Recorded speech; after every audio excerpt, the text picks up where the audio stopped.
The Zags survive after a strong second half. What was your biggest takeaway overall from their performance? My biggest takeaway of the game was actually about Michigan State, to be honest. I know you asked me my biggest takeaway about Gonzaga. I did. I know you did. But like a politician, take it whichever way you want to. As you'll find out, and we love you, Megan, already, is you can ask me a question and, I might go anywhere with it. But I really do believe, like, to me, Gonzaga, they've still got some things to shore up, obviously. And they were playing on a ship. So you got to take everything that kind of happened with a grain of salt because of the conditions, because of the buildup, all of it. Two veteran teams for the most part, but I was super impressed with Michigan State. Sissoko was awesome in the first half. He gave Timmy everything he could handle, and then give Drew Timmy credit. He kept going at him. He adjusted, and he was able to kind of, instead of trying to finish over Sissoko, he actually used his arsenal, right? He's got those unorthodox moves, quick spins. He's got a lot that he can go to. Yeah. Yeah, he was so patient in the post. Like, that's what really stood out to me. And I think we have to, none of us toasted Drew Timmy tonight, but I think at some point we have to toast Drew Timmy. 22 points, 13 boards, 5 on the offensive glass, 4 assists, 2 blocks against the defense that put all 5 defenders in the paint, right? And to me, that's my biggest takeaway, is that no one is going to be able to defend Gonzaga the way that Michigan State defended Gonzaga tonight. You cannot ignore the 3-point line when you are defending, not when there's no wind, when you have Nolan Hickman out there, when you have Julian Strother out there, when you have Hunter Salas out there, when you have guys that are going to make shots. You cannot ignore the 3-point line. Hunter Salas all of a sudden is a shot maker. I blanked. Who's Rasir Bolton? There you go. I blanked on the names, man. I blanked on the names. It is what it is. Malachi Smith. There you go. Yeah. But when you have those shot makers on the perimeter, you can't just completely forget about them. And that's what Michigan State was able to do tonight because of the conditions. So my biggest takeaway from that game is just, I think Gonzaga is going to be fine. I think we're going to overreact. We're going to say that they're overrated because this Michigan State team that no one thinks is really good, like they're going to be just fine, right? They're a top 5 team in college basketball, maybe a top 3 team in college basketball. I don't know if they're top 2, but they're very much in that conversation. No, I'm not sure, only because I want to see more from Hickman. That's the only thing I would say is Hickman and Malachi Smith. One of them's got to emerge. Like, think of what they've had the last couple of years, Gonzaga, right? You had Nembhard, who was the most like steadying influence of anybody in the country at the point guard spot. And then 2 years ago, you had Jalen Suggs, who was electric to play alongside him. They just don't have that dude, and they don't have that rim protector either. There's certainly some things we're worried about. We're not going to worry about them in the league, but I think we are going to worry about them a little bit leading up to the league. And they're not the same. They're not going to be the same level of dominant as they've been in the past, right? But they don't have to be in a year that I think it's fair to say is pretty balanced at the top. At least right now, when we're kind of looking at it from a national perspective. So we're not going to be like, yeah, they have to be number 1. They're very clearly the best team in college basketball. They're the favorite. Bet all your money on their futures at Bet Rivers, right? But they're going to be a really, really good team. And Megan, part of what impressed me so much from them was that they went up against one of the toughest, the most, the best rebounding teams, the most physical teams. Like, Tom Izzo teams play a certain style, and on a boat where you can't shoot from the perimeter, you got to play that style that what Michigan State does best. And Gonzaga beat them at their own game at the end of the day. And we normally think about Gonzaga and be like, nah, they're soft. Nah, we can't. We don't want them out there, right? They can't get in the trenches. They can't win ugly. Well, guess what? They won ugly tonight. And they also, Michigan State had to deal with the sunlight in the first half, which, by the way, it's very difficult. When you're on the playground, you got to shoot in sunlight. It's a factor. Nobody's going to want to be like, oh, we don't want excuses or whatever. But I think that is something to keep in mind as well. I want to pivot back to Michigan State for a moment. Mady Sissoko, 14 points, 4 for 5 shooting, 9 rebounds, fouled out in this game, but arguably had his best performance of his career. You owe him an apology, you think, Rob Dauster? Mm-hmm. Yeah, we absolutely do.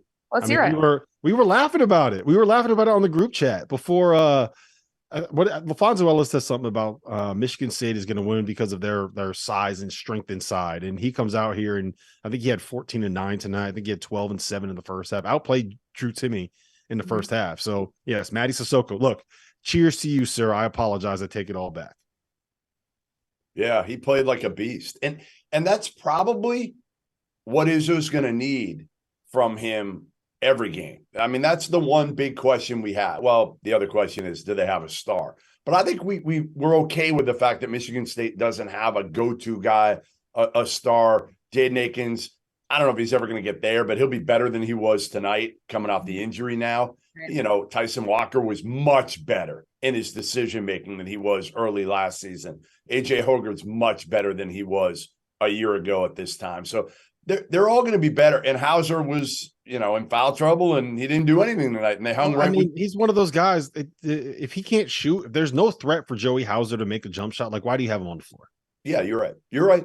Absolutely. And that's the kind of beauty with this Michigan State team is there's not much of a drop off from 1 to 8 because one isn't like a star.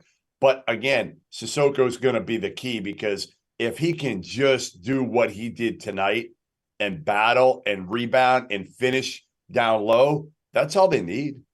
Can I say something that might be controversial here? We're all friends here, right? Have it. Can we stop with these stupid games on aircraft carriers? Like we don't need to do. There's ways that you can there's ways that you can honor the troops, and there's ways that you could do games in really cool settings that aren't outdoors and in a completely different setting than what basketball is supposed to be. Right? There's ways that we can do something special on Veterans Day that doesn't involve playing literally on the ocean. Why are we doing this? Why? It makes no sense to me. The camo uniforms are cool. If the coaches want to do it and they're okay with it, and honestly, that's something that you got to give Mark Few a lot of credit for because he's got the better team, right? He knew he had the better team when he agreed to this game. And he said, you know what?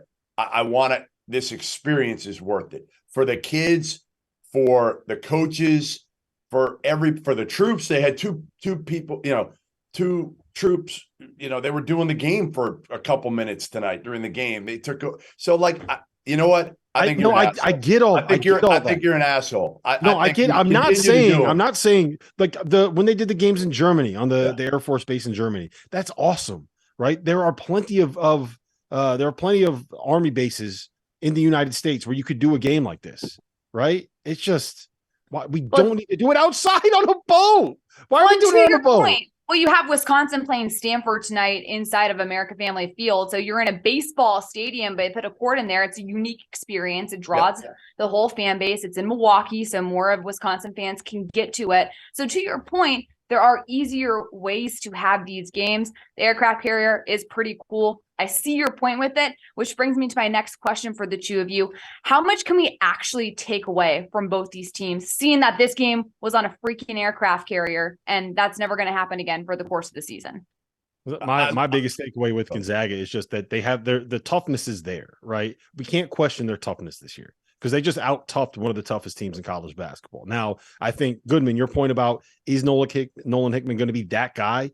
Well, yeah, he needs to prove it, right? But I'm willing to give him the benefit of the doubt and say, hey, look, if you struggled on an aircraft carrier playing outside, I think a lot of people are going to struggle playing outside.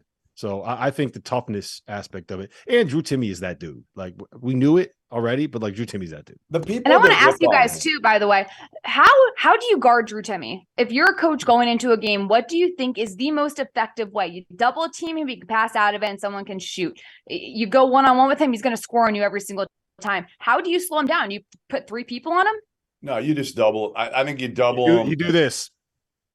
No, I think you have to double them and make Gonzaga make shots. The only one that you're scared of right now still, like Strother and Bolton, they're good shooters, but I would rather let them beat me than try to play Drew Timme one-on-one. So I think you double them probably on the catch every time.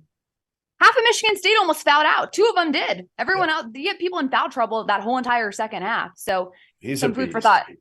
Back to you, Jeff. The one thing I don't think you can do is sit there and just let him dribble and make a decision, right? You either go one-on-one or you send that double right away, like you said, just immediately on the catch, have 2 people there, force him to get out of his hand. So we can't just pick you apart. If you're going to play halfway there and just kind of put people away from them, he's gonna find a way to beat you. So I think you're right. I think the best way to do it is to double on the catch. Jeff, how much stock are you putting in this Michigan State performance? Again, the biggest thing for me is Sissoko. Like, that's the biggest thing. Nothing else surprised me. 0. Like, for anybody else on Michigan State, Nothing surprised me other than that. And again, Jaden Akins, let's see what he can do, because if he can be a 12 to 15 point a game guy, then you're in business. And Sissoko can give you, I mean, honestly, if you could get 7 and 7 out of him every night, 7 and 7, you take that. I mean, you take it, but it's not going to be all that much. And he's the only real big guy on the roster. Are you trusting Jackson Kohler? I don't think I'm ready to trust him yet. Not yet, but you're going to need him come league play. You don't need him that much yet if Sissoko can give you, again, 7 and 7, 10 and 7 one night. Michigan State's got an insane schedule. They got the Champions Classic, and they go play the PK 85. Like, it's not league play is here for Michigan State. It's not. They don't have a bunch of cup. That's a great point. That's actually a great point. Is can Sissoko give you at PK 85? Can he give you 3 of those in 4 days? Oh, wait, are you saying that I just made a great point? Well, yeah. Are you saying I just made a great point? This early in the season, yes. Megan, usually takes until January. Well, hey, early. Well, he's had a couple sips at high noon, so anything's possible tonight. But to your point, Michigan State next game against Kentucky.